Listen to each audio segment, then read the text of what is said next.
Stade de Furiani, 5 mai 92. Le Sporting Club de Bastia, club de 2e division, se prépare à jouer une demi-finale de Coupe de France.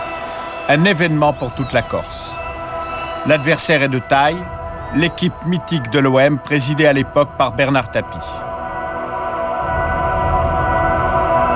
Pour l'occasion, les dirigeants du club corse ont fait ériger à la hâte une immense tribune de 10 000 places.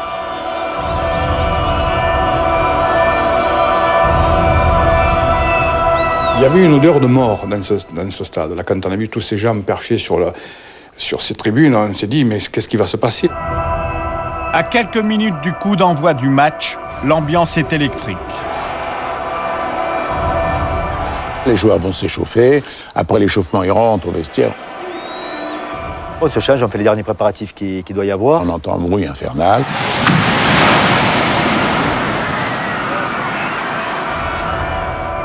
La partie haute de la tribune nord vient de s'effondrer.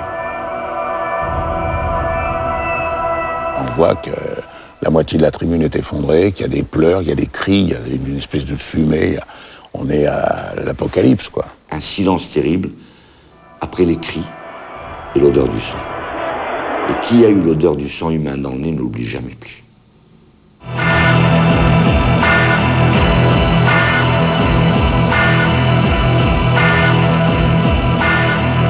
Il y avait des barres de fer, des bouts de bois, les gens qui criaient, qui pleuraient, les gens en sang. Je veux dire, il y a des barres de fer qui traversaient les corps. C'était vraiment horrible, c'était horrible, horrible. On ne voulait qu'assister à un match. Qu'on ait mal à la gorge en sortant parce qu'on avait trop crié, je le conçois, mais se retrouver en fauteuil après une chute, ça j'ai du mal à le concevoir encore aujourd'hui. Enfin, ça a été une soirée, vraiment une soirée apocalyptique, une soirée d'enfer. J'essaye de ne pas y repenser trop, parce que chaque fois que j'y repense, c'est toutes les mauvaises images, tous les mauvais souvenirs qui reviennent à la surface, vous voyez.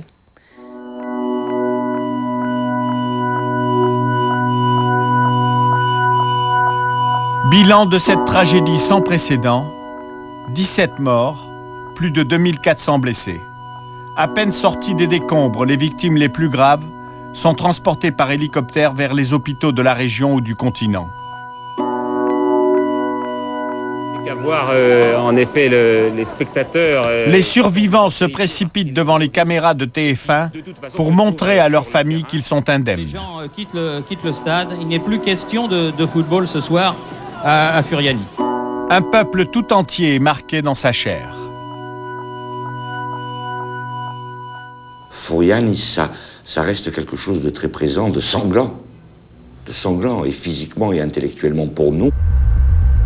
Comment une telle tragédie a-t-elle pu se produire ? Pour la plupart des victimes du drame de Furiani, les vrais responsables ont échappé à la justice.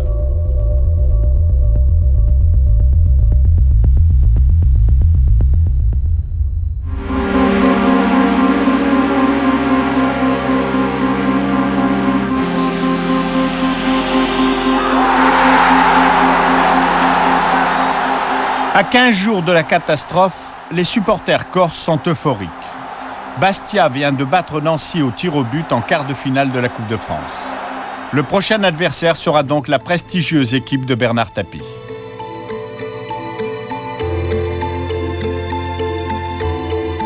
C'est une récompense formidable de rencontrer Marseille en demi-finale de Coupe de France. Vous vous rendez compte que Bastia était à l'époque en 2e division. Et dans le cœur des Bastiais, le deuxième club de leur cœur, c'est Marseille, forcément.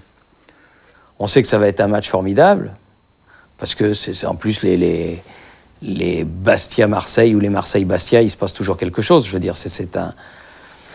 Et on est heureux de venir avec Jean-Michel Larquet commenter ce match à Furiani.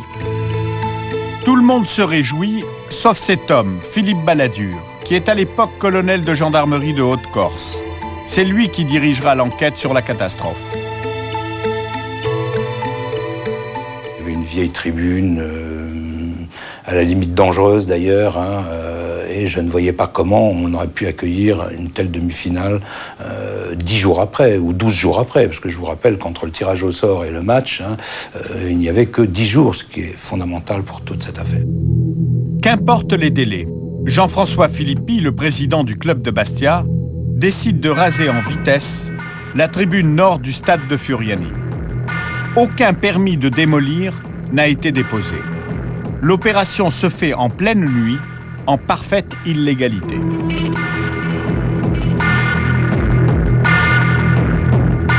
Le SCB n'est pas propriétaire du stade. Le propriétaire du stade, c'est le SCB, l'Étoile Sporting Club de Bastia, qui est en liquidation judiciaire. C'est exactement comme si vous étiez locataire d'une maison et elle ne vous plaît plus, vous contactez pas le propriétaire, vous la détruisez pour construire autre chose. On est à peu près dans ce cas-là. Donc si vous voulez, les 12 jours de folie qui vont précéder le match avaient bien commencé. Pourtant, il existe une autre solution, c'est de jouer le match ailleurs qu'au stade de Furiani, partir de Bastia pour le jouer à Marseille. Le président Filippi refuse ce choix. On avait conseillé à ce que le match ait lieu à Marseille et non pas à Bastia. Je peux même dire que Bernard Tapie avait proposé la totalité de la recette si le match avait lieu à Marseille. Bon, tout ça, le monsieur Filippi, président du SCB, balayait ça d'un revers de manche en disant tout se passera bien, je pourrais faire dans de bonnes conditions. Il voulait sa coupe d'abord parce qu'il avait raison sur le plan sportif, ça donne quand même un avantage énorme de jouer sur son terrain, là où les gens ont leur habitude, etc. Et puis parce qu'on joue à domicile. Bon, je crois qu'il aurait joué à domicile parce que c'est lui qui aurait vendu les places et il y aurait eu dans le stade Vélodrome au moins 30 000 Corses. Hein. Mais bon, moi je peux comprendre, à sa place j'aurais peut-être fait la même chose.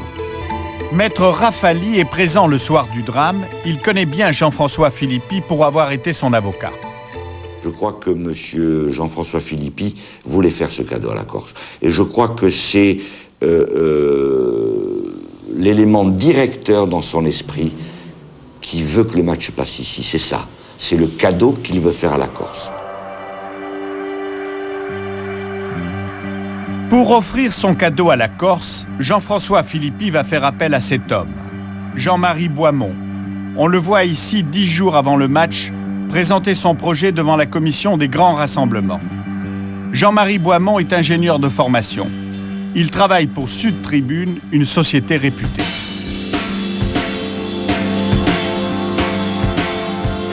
C'est cette fameuse commission qui a été filmée par une équipe de télévision, où on voit Jean-Marie Boismont en direct expliquer froidement à tout le monde qu'il a construit les tribunes du stade olympique d'Albertville, que c'est pour lui un jeu de mécano, que c'est très simple, que tout est prévu et qu'on n'a pas à s'inquiéter. Jacques Merville, expert au procès de Furiani, connaissait Jean-Marie Boismont avant la catastrophe. Jean-Marie Boismont, c'est vrai qu'il y avait déjà pas mal de références. Il a fait de nombreux chantiers importants, comme vous avez dit, à Albertville. Et puis ailleurs, partout, on demandait Boismont, Boismont.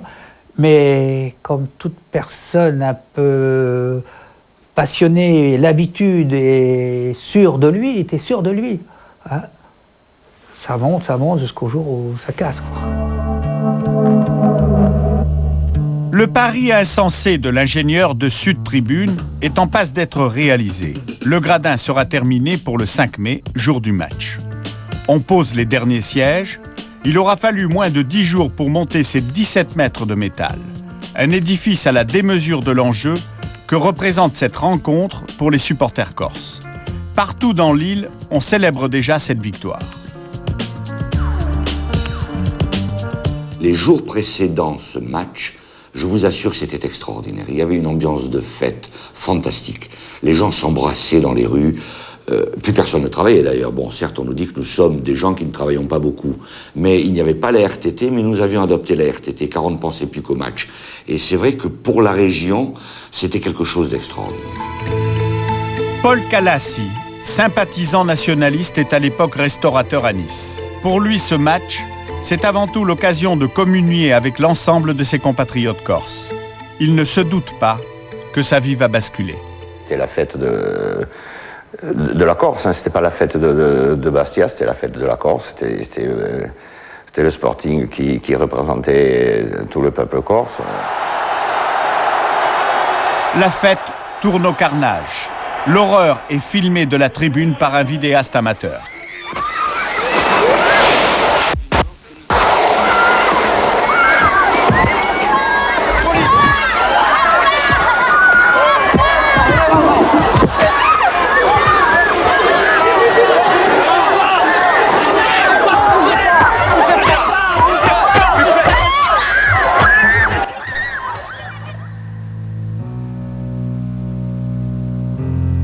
Derrière la partie de la tribune encore dressée, un spectacle épouvantable. Partout du sang, des cris et des larmes, et les blessés que l'on dégage un à un de ce piège de métal.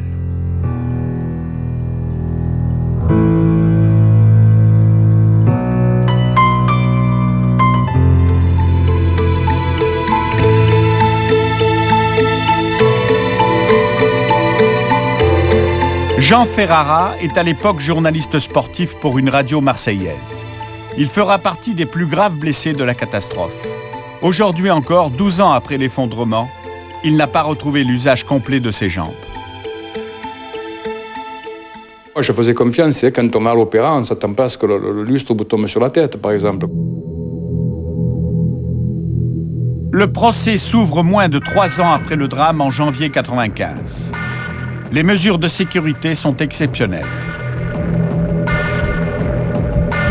L'accusé numéro 1, c'est cet homme, Jean-Marie Boismont. C'est lui qui a construit la tribune de Furiani. Pour la première fois dans un procès de ce genre, des vitres pare-balles sont dressées entre les prévenus et la salle où se regroupent les victimes. Le climat, comme on l'imagine, est tendu.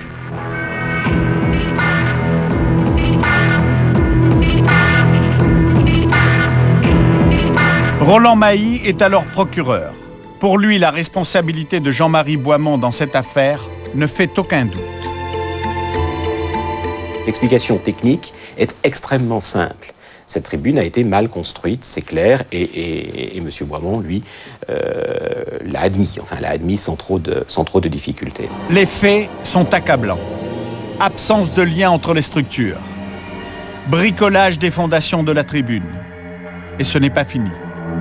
Les diagonales de maintien censées consolider l'édifice n'ont pas été installées correctement. Des règles élémentaires de construction n'ont pas été respectées. La structure ne pouvait pas tenir. Elle ne pouvait pas tenir. En repassant au calcul, elle faisait 200 kg sans effets horizontaux. Autrement dit, la structure ne pouvait supporter que 200 kg au mètre carré. La norme est de 700 kg par mètre carré. Plus grave encore, la partie qui s'est écroulée était composée de simples tubes d'échafaudage, contrairement aux éléments rectangulaires de la première partie, à gauche de l'écran, qui, eux, ont résisté. Le piège est imparable, la structure ne pouvait que s'écrouler.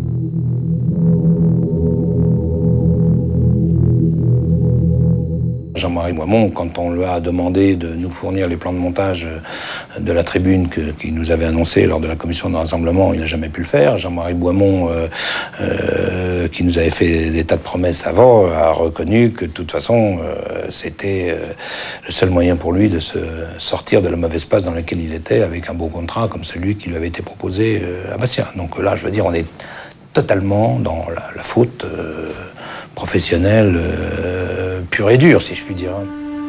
Jean-Marie Boismont sera reconnu coupable et condamné à 2 ans de prison ferme pour homicide involontaire. Il a dit « Je suis responsable, mais je ne suis pas le seul ».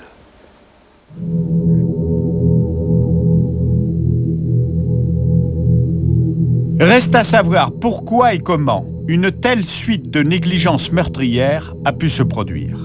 Un homme détient toutes les clés de l'affaire. Jean-François Philippi, le président du Sporting Club de Bastia.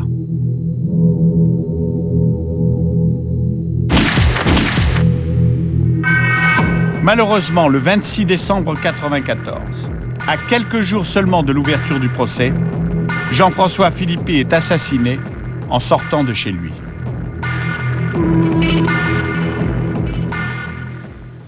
C'est quelqu'un qui, en sa qualité de président du Sporting Club de Bastia, effectivement, apparaissait de façon évidente comme une des personnes ayant le plus